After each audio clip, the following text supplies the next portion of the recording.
Olá pessoal, tudo bem? Estamos de volta para mais uma aula de História aqui no LACENEM. E desta vez iremos abordar a seguinte temática: Sociedade e Cultura na América Portuguesa. Pois bem, inicialmente vamos então elencar aqui algumas das características da sociedade colonial brasileira.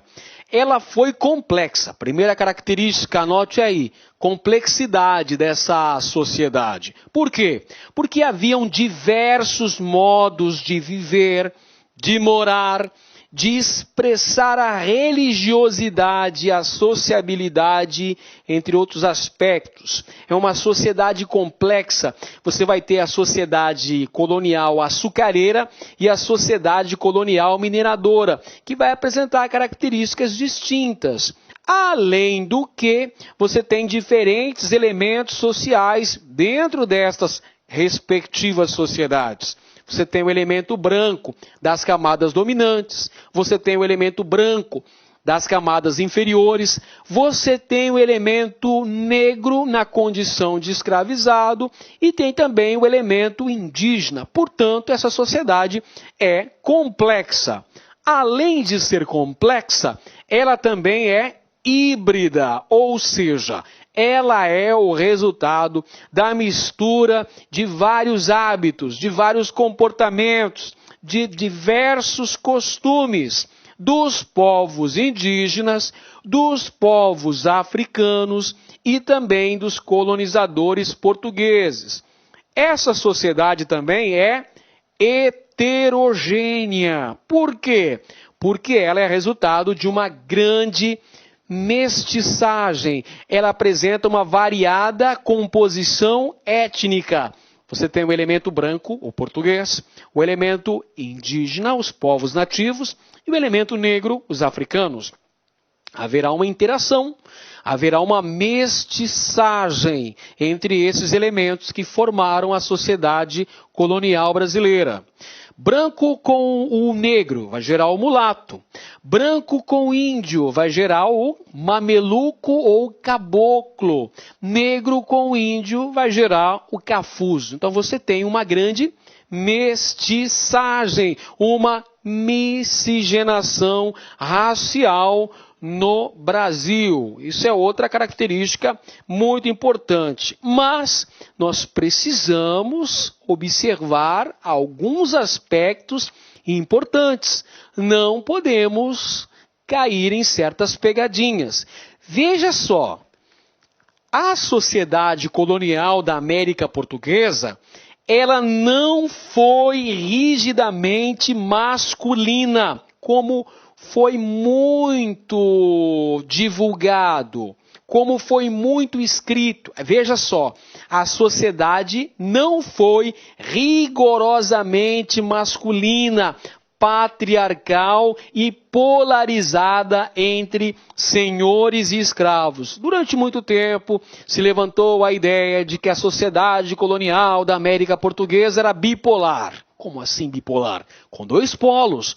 O polo de cima e o polo de baixo. O polo de cima, os senhores de engenho. O polo de baixo, os escravos. Isso não é verdade. A sociedade era multipolar. Havia a camada dominante, mas havia uma camada média, formada por homens livres pobres. E a camada inferior, a camada mais baixa, a base da pirâmide social, composta pelos escravizados. E essa sociedade também não foi rigidamente patriarcal, meus amigos.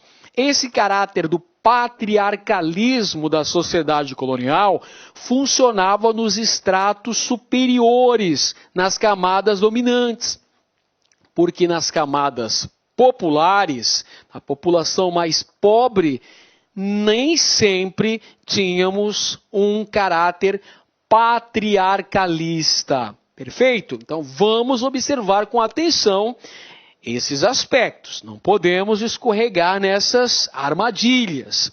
Bem, nós temos duas temáticas que são cruciais para a melhor compreensão da sociedade colonial da América Portuguesa. Quais são elas?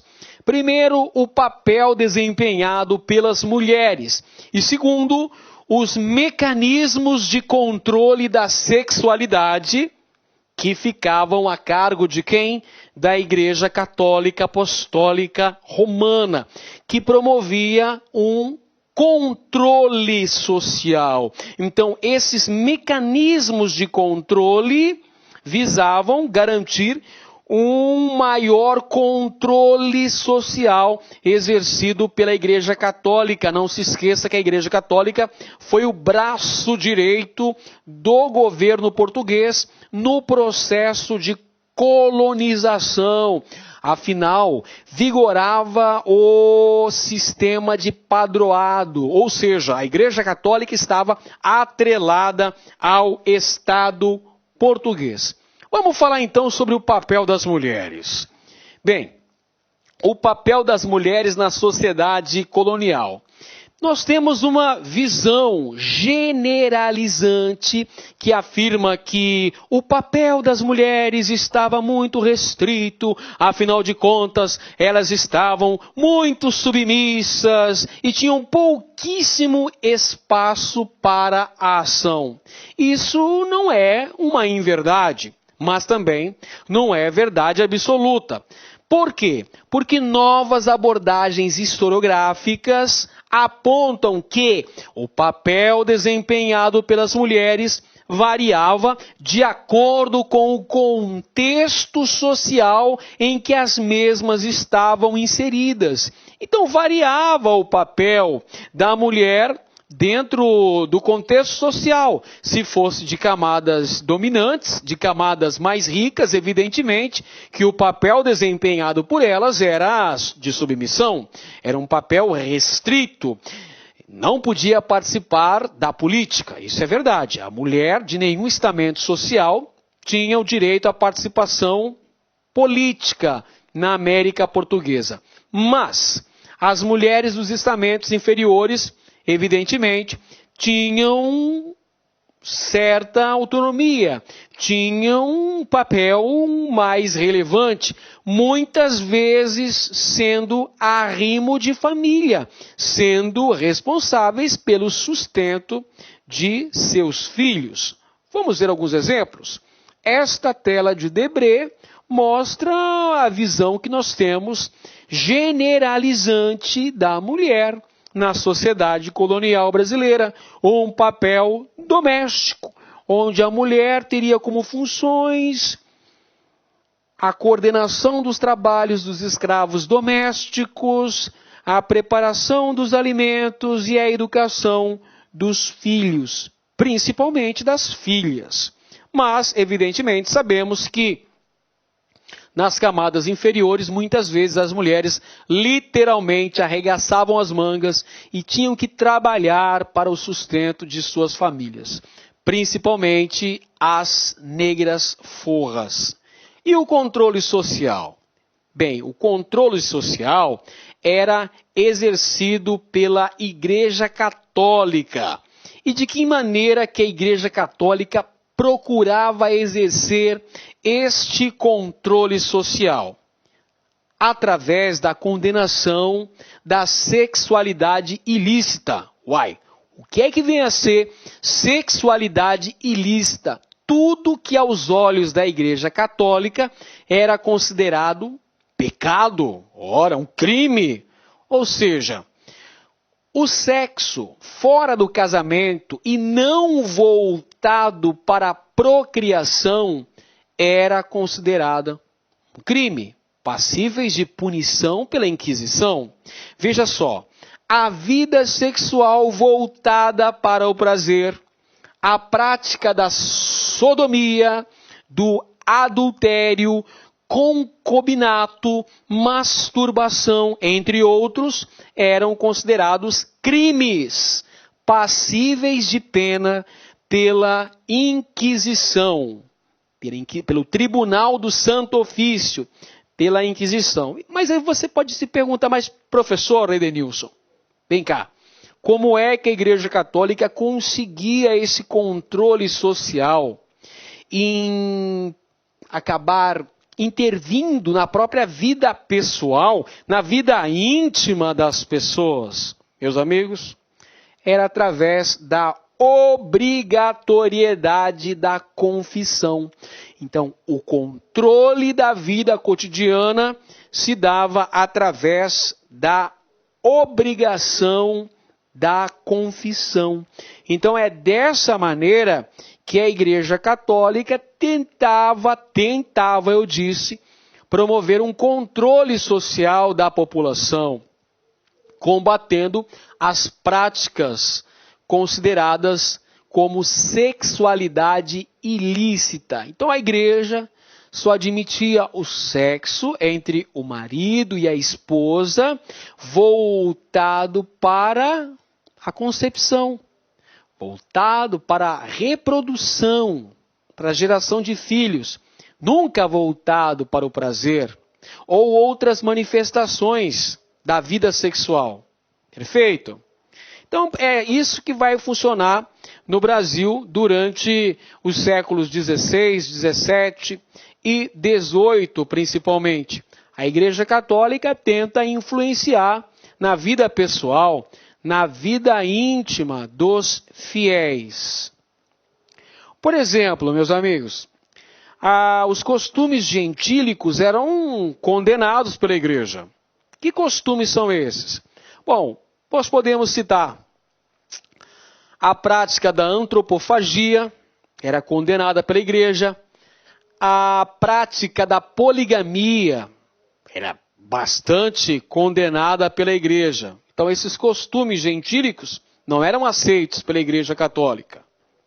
Pois bem, em relação à sociedade açucareira, nós temos algumas características importantes. Existe uma visão tradicional da sociedade açucareira que aponta para a riqueza e para o poder. Quando se fala em senhor de engenho, quando se fala na casa grande, imagina-se uma vida de luxo, de conforto, de ostentação. Mas nem sempre isso aconteceu. A vida do senhor de engenho não era tão fácil assim. A mobília, por exemplo, do senhor de engenho na casa grande, que era a sua residência, eram móveis feitos na própria fazenda. Eram móveis rústicos. A própria alimentação do senhor de engenho também era uma alimentação com os produtos que existiam naquela determinada região. E os senhores de engenho, eles abusavam constantemente de doces. Então daí você já pode confirmar que a saúde bucal dos mesmos não era aquela maravilha. Além disso, os senhores de engenho, eles costumeiramente tinham doenças sexualmente transmissíveis, devido à própria forma em que eles se relacionavam, muitas vezes com índias, com negras escravizadas. Então, por exemplo, a sífilis era uma doença bastante comum.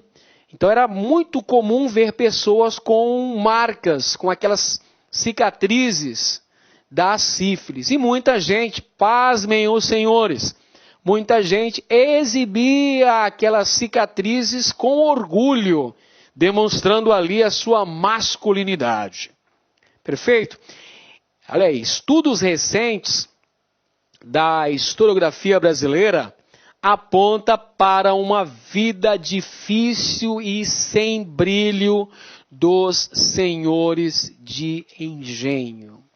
Durante muito tempo se baseou nos escritos de Gilberto Freire, Casagrande e Senzala e Sobrados e Mocambos, para se ter um aspecto, para se ter uma caracterização da sociedade colonial brasileira.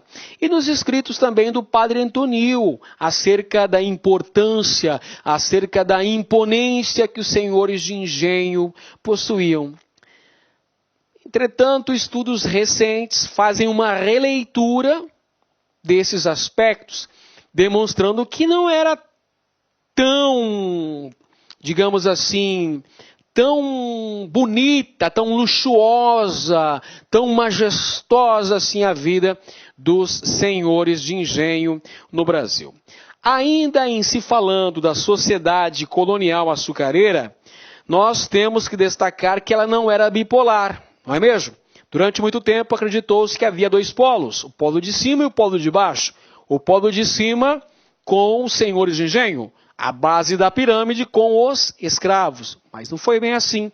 A sociedade, a pirâmide societária do açúcar no Brasil tem no seu ápice, ponto como camada dominante, a chamada aristocracia colonial, composta por senhores de engenho e composta pelos administradores, pela burocracia portuguesa na América.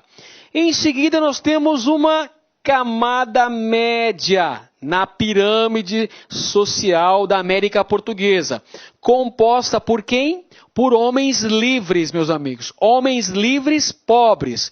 Por exemplo, aqui, podemos citar carpinteiro, ferreiro, mestres de açúcar, capatazes, além de senhores de terra sem engenho. Então, esses já são de camadas intermediárias.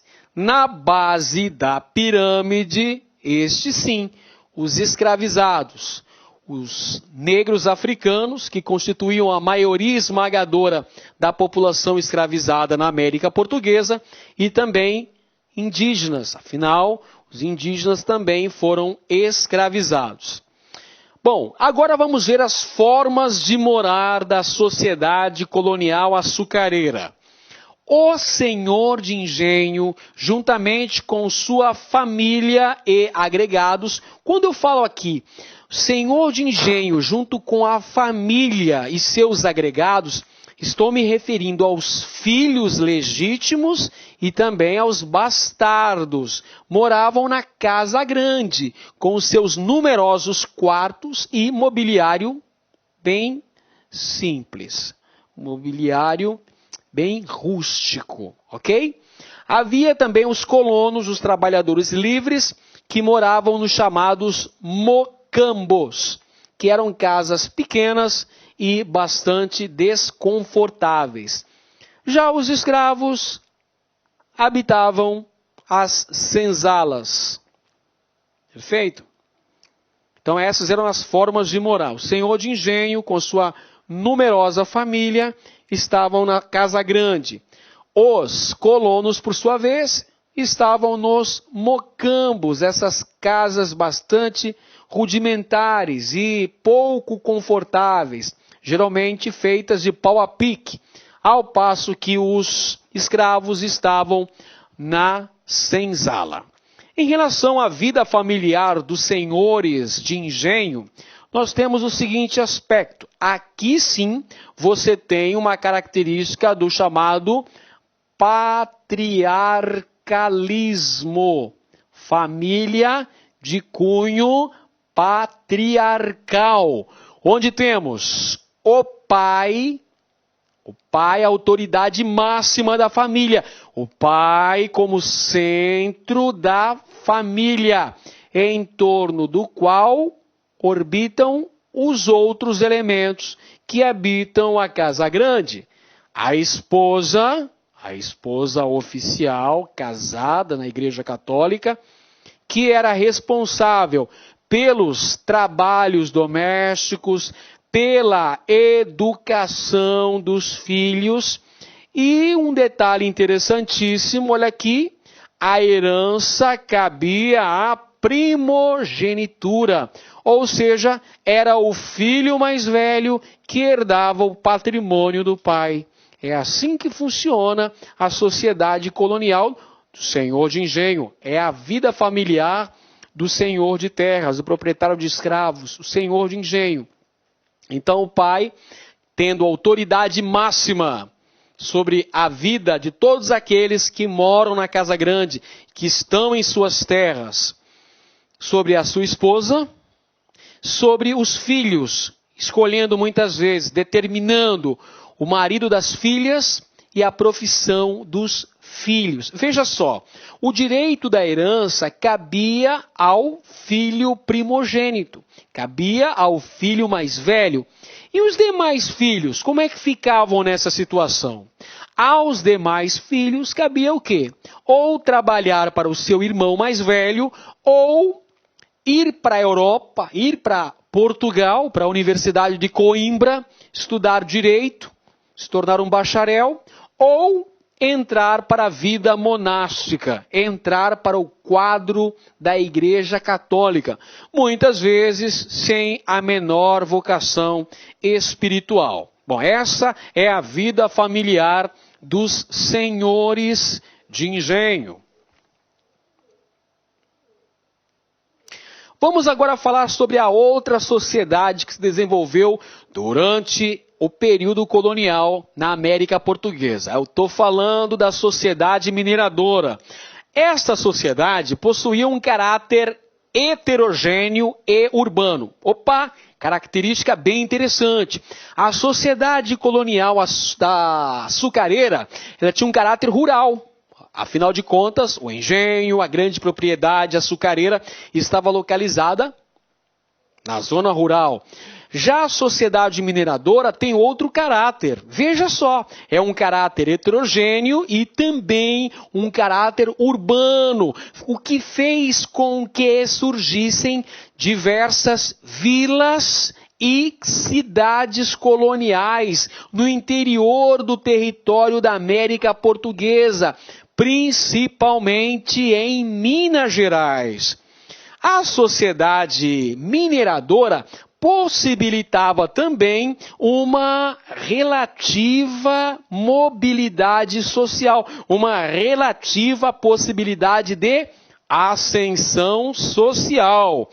E as áreas mineradoras, por conta da existência de ouro, da existência de diamantes, acabava suscitando a cobiça. Isso faz com que essas regiões fossem marcadas por intensa violência e conflitos, pela atuação de salteadores, ou seja, de ladrões, pela atuação de quilombolas e também pela atuação de índios bravios. Perceba, características fundamentais da sociedade mineradora do século XVIII no Brasil, principalmente em Minas Gerais, depois Goiás e Mato Grosso. Essas são algumas das características da sociedade mineradora. Em relação às formas de morar, no início da mineração, nós tínhamos uma situação bem precária. Eram ranchos simples, engenhos, fazendas e sítios. Mas veja só, com o desenvolvimento da atividade mineradora, houve um processo de urbanização, fazendo surgir sobrados, que eram as residências dos grupos mais poderosos economicamente, da elite colonial mineradora. E surge também uma arquitetura característica deste período, meus amigos. Qual é essa arquitetura? É a arquitetura barroca, simbolizada principalmente nas igrejas do interior de Minas Gerais, onde nós tivemos o surgimento de importantes vilas, como Mariana, Sabará, como Vila Rica, atual Ouro Preto. São cidades históricas, são cidades que fazem parte do patrimônio histórico brasileiro, com grandes edificações que simbolizam a beleza do barroco. Não é mesmo? Barroco mineiro nessas importantes cidades históricas. Agora eu vou tratar um pouquinho sobre o papel desempenhado pelas mulheres nas capitanias de Minas Gerais e também de São Paulo. Bom, o que mudou em relação ao estudo sobre o papel desempenhado pelas mulheres na sociedade colonial brasileira? Gente, o que mudou é que recentemente nós tivemos brilhantes estudos desenvolvidos na academia e que vieram para o grande público desvendando certos mistérios, quebrando certos paradigmas acerca da participação da mulher. Tem um livro muito interessante chamado História das Mulheres no Brasil, que tem como uma de suas autoras Mari Del Priore. Esse livro é brilhante sobre o papel desempenhado pela mulher dentro da sociedade colonial brasileira. Veja bem, a mulher não tinha realmente direito à participação na vida política na América Portuguesa, mas isso não impediu que as mulheres realizassem importantes funções na sociedade colonial. Por exemplo, em Minas e São Paulo, nós temos uma ativa participação da mulher na vida econômica, apesar de estarem excluídas de toda e qualquer participação político-administrativa. Mas as mulheres vão ter um papel interessante, principalmente as mulheres pobres. As livres pobres vão ser responsáveis pelo sustento da família.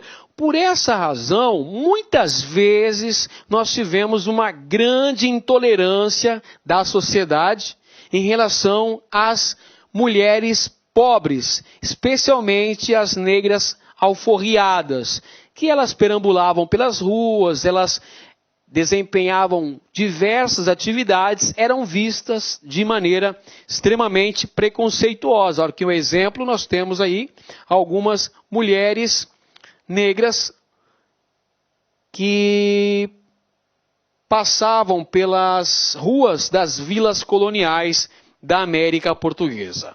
Agora, um tema bastante interessante, um tema muito importante, um tema que já apareceu no Enem, que é a religiosidade na América Portuguesa. A Igreja Católica Apostólica Romana, que estava atrelada ao Estado português, desempenhou uma importante tarefa de tentar controlar os colonos, tentar trazê-los para o modo de vida cristão, estabelecer normas rigorosas de comportamento, sobretudo em relação à sexualidade. Temos a Inquisição, o Concílio de Trento, a chamada Contra-Reforma da Igreja Católica, no século XVI, visava combater o avanço das religiões protestantes na Europa e reafirmou os dogmas católicos, os sacramentos da Igreja Católica e promoveu o retorno da Inquisição, o Tribunal do Santo Ofício, que tinha como função combater as heresias. O que eram as heresias? Bom, heresias eram todas as práticas consideradas nocivas aos dogmas da Igreja Católica. Tudo aquilo que iria contra os preceitos defendidos pela Igreja Católica era considerado heresia. Então, a Inquisição, também chamado de Tribunal do Santo Ofício, Tribunal do Santo Ofício, ou Inquisição, tinha a função de combater essas heresias. E o Tribunal do Santo Ofício promoveu visitas a Pernambuco, Bahia, ao sul da colônia e também ao Pará. Qual que era o objetivo dessas visitações? O objetivo era o combate a diversos crimes. Por exemplo, as práticas judaizantes dos chamados cristãos novos. Quem que eram os cristãos novos? Os cristãos novos eram judeus convertidos ao cristianismo. Então era perseguido pela Inquisição. Práticas islâmicas e luteranas também eram intoleradas pelo Tribunal do Santo Ofício. Blasfêmias, quebra de preceitos religiosos, feitiçaria, bruxaria, bigamia, prostituição, concubinato, costumes gentílicos, homossexualidade, masturbação, entre outros aspectos. Tudo isso era combatido pelo Tribunal do Santo Ofício. Eram considerados crimes passíveis de penas pelo Tribunal do Santo Ofício. As punições que poderiam ser dadas a essas pessoas poderiam ir de flagelações públicas a multas, prisões, degredo ou até mesmo a morte na fogueira. Como é que era feito esse controle? Através de denúncias. E a partir dessas denúncias era feito um rigoroso processo-crime contra essas pessoas acusadas de cometerem essas heresias mais variadas, como eu citei agora há pouco. Então as denúncias e delações eram muito comuns. Vizinho denunciando vizinho, até mesmo esposas denunciando seus próprios maridos. E aí entrava o papel da Inquisição, que julgava esses crimes e poderia, inclusive, condenar as pessoas à morte na fogueira. Veja só, o objetivo era manter o controle social. A Igreja Católica Apostólica Romana foi um elemento importantíssimo aqui na América Portuguesa. Você tem uma ideia, na esquadra de Pedro Álvares Cabral, que aportou ao Brasil em 1500, já tínhamos elementos de ordens monásticas, já tínhamos religiosos. Por exemplo, o batismo do Brasil foi então a missa celebrada pelo Frei Henrique de Coimbra. Então a Igreja Católica sempre esteve do lado da coroa portuguesa em vários momentos. Nós tivemos então o estabelecimento de várias ordens religiosas oficiais e de estruturas eclesiásticas no Brasil. Por exemplo, quando da vinda do primeiro governador-geral do Brasil, Tomé de Souza, isso lá no ano de 1549, veio o primeiro bispo do Brasil, Dom Pero Fernandes Sardinha. E outro aspecto interessante é o surgimento de irmandades religiosas leigas. Era papel da igreja impor o casamento religioso, impor a sexualidade lícita. O que é sexualidade lícita mesmo? É o sexo dentro do casamento voltado para a fecundação, visando gerar descendência. Crescei-vos e multiplicai-vos, irmãos. E combate a sexualidade ilícita. O que era a sexualidade ilícita mesmo? Era o concubinato, era a poligamia, era também a homossexualidade, a prostituição, entre outros. Essas associações leigas que foram formadas no Brasil são chamadas de irmandades religiosas. No Brasil, durante o período da colônia e também durante o período imperial, nós tivemos a ação de diversas irmandades religiosas. Eram associações de fiéis em torno de um santo protetor. Essas associações eram pessoas que estavam reunidas de acordo com sua etnia ou de acordo com sua posição social. Portanto, haviam associações religiosas de elementos da elite, associações religiosas de elementos de camadas médias, associações religiosas de determinadas profissões e até mesmo associações religiosas de elementos negros escravizados. Perfeito? Qual era a função dessas irmandades religiosas?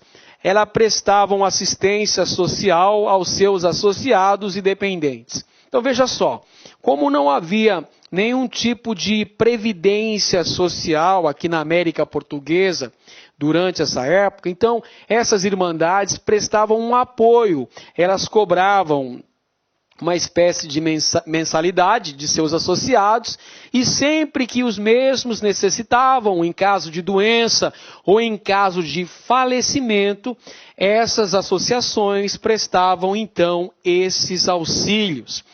Essas associações realizavam também coletas de donativos sempre que iam realizar uma festa em homenagem ao santo protetor desta comunidade. Aqui nesta tela de Rugendas, nós temos a festa de Nossa Senhora do Rosário, protetora então dos negros no Brasil. Então esta é uma irmandade religiosa de negros no Brasil.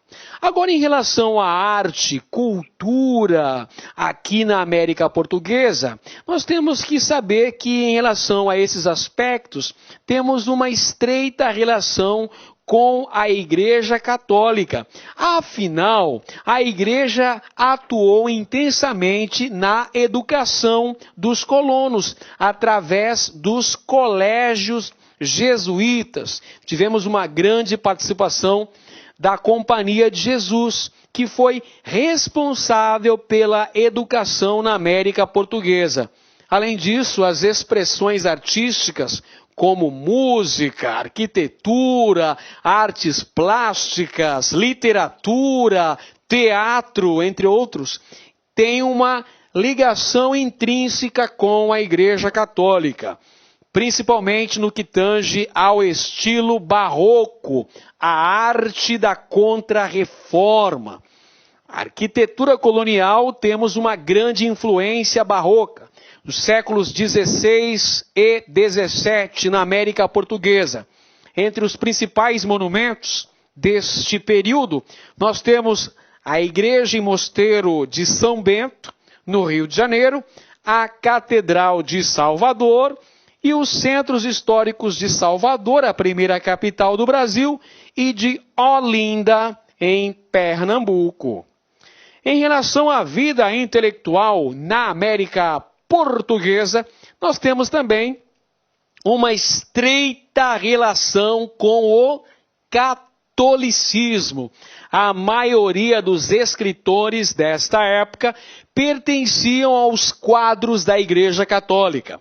No século XVI, destacam-se, por exemplo, as epístolas escritas pelos jesuítas, como, por exemplo, Manuel da Nóbrega e José de Anchieta. Além disso, nós podemos relacionar como importantes fontes de conhecimento sobre o período colonial na América Portuguesa as crônicas de visitantes estrangeiros que cá estiveram. Entre eles, Jean de Lery, francês, que esteve na França Antártica, na Baía de Guanabara, no Rio de Janeiro, Hans Staden, alemão, e André Thevet, também francês.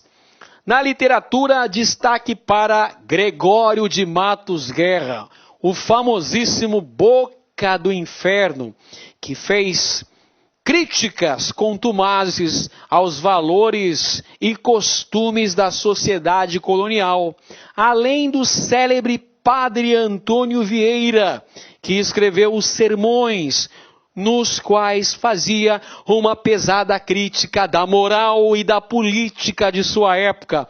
O Padre Antônio Vieira era contra a escravização dos índios e era contra a perseguição dos cristãos novos. Cristãos novos eram judeus convertidos ao cristianismo. Outros importantes escritores do período são o Frei Vicente do Salvador, que escreveu a primeira história do Brasil, e o famosíssimo André João Antonil, mais conhecido como Padre Antonil, que escreveu Cultura e Opulência do Brasil por suas drogas e minas no ano de 1711, onde descreve de forma pormenorizada todas as características da sociedade mineradora no Brasil do século XVIII. Pois bem, meus amigos, essas são as características da sociedade e da cultura da América Portuguesa. Um grande abraço a todos e te vejo no próximo vídeo. Até mais. E aí, pessoal, gostou da aula de história? Então curta e compartilhe.